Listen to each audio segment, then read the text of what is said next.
au service de l'éducation béninoise depuis 1992, l'UATM Gaza Formation, avec ses 23 filières agréées, vous offre la revue de presse sur JS Communication. Mesdames, Messieurs, bonjour et bienvenue à la une des journaux.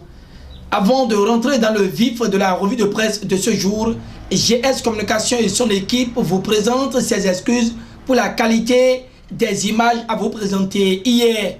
Ainsi dit, nous commençons la revue de presse de ce vendredi 13 décembre 2019 par la réalisation des marchés urbains à Cotonou. Le routier nous informe à la matière et signale que le lot 1 de Cotonou est officiellement lancé. La nation précise qu'il faut 32 milliards de francs CFA pour moderniser Cotonou et améliorer les conditions de commerce de nos mamans renchéries. La boussole. Le même canard nous tient en haleine avec les informations relatives au dédommagement des sinistrés de la route Porto-Novo à Croix-Mistrete-Wenri et rend public que c'est une mesure hautement sociale pour une célérité dans les travaux. La balle est désormais dans le camp de l'entreprise of Mass, évoque la boussole. Entre promesses et réalisation d'infrastructures, Matin Libre trouve un fossé, puis livre les regrets de Patrice Talon. De son côté, le Challenge explique que c'est des milliards qui sont mobilisés pour dédommager les 241 sinistrés victimes d'alignement du projet d'aménagement et de bitumage de la route Porto-Novo-Mistrete-Wenri. D'un volet social à un autre, et le matinal rapporte que l'emploi s'arrache depuis hier, jeudi 12 décembre 2019 à Canal Olympia. À en croire le défi d'une génération, l'Agence nationale pour la promotion de l'emploi distribue 1704 offres aux jeunes qui jubilent d'avoir réussi le pari d'un emploi décent. Au salon de l'emploi et de compétences SIALEC 2019, le Béninois libéré certifie que Kérékou montre le chemin de l'emploi à 1704 jeunes. C'est au cours de la 8e édition de la 15e nationale pour l'emploi rallonge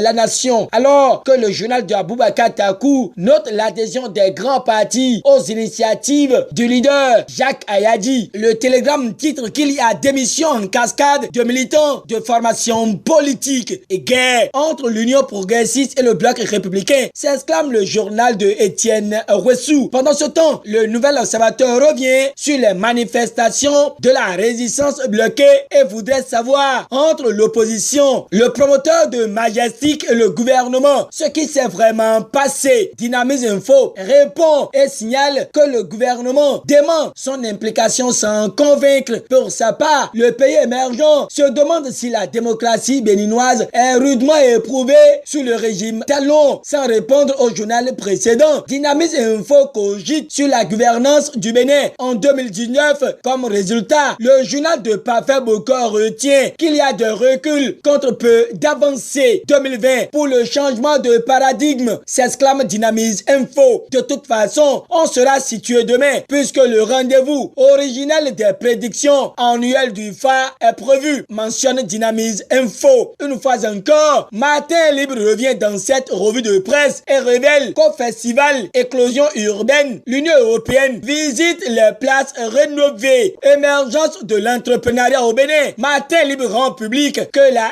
SGB lance la maison des PME. Terminons avec Matin Libre qui touche également les actualités relatives à la coopération bénino-allemande. Ici, l'auteur de l'article mentionne que ProEduc prend fin sur une note de satisfaction. Mais l'insatisfaction dans cette revue de presse, c'est avec la dépêche qui est curieuse de vouloir connaître ce qu'on reproche au journaliste Kendoro, interdit d'antenne depuis 7 mois à l'ORTB. Violation des tests de la République par le président de l'Assemblée nationale, la Cour Jogbenou, rappelle Louis Vlavonou à l'ordre, écrit le pays émergent, impliquant son prédécesseur, Maître Adrien Rumbegi. Le matinal relate que les deux personnalités sont indécées pour la publication des pétitions et des décisions au Parlement. Les produits contrefaits et avariés qui inondent les marchés en fin d'année préoccupent Nord-Sud Quotidien qui informe que la traque a commencé. Lutte contre l'insécurité à Trokokodi. Le Béninois libéré notifie que le commissaire de Godomé neutralise deux gros microbes. Le Télégramme confirme que deux braqueurs sont neutralisés par la police républicaine à Trokokodi. Ainsi se referme la revue de presse de ce jour. JS Communication vous souhaite de passer une bonne journée, un très bon début de week-end. À demain pour l'émission 5 jours au Parlement. C'était la revue de presse en fait par l'UATM Gaza Formation sur GS Communication.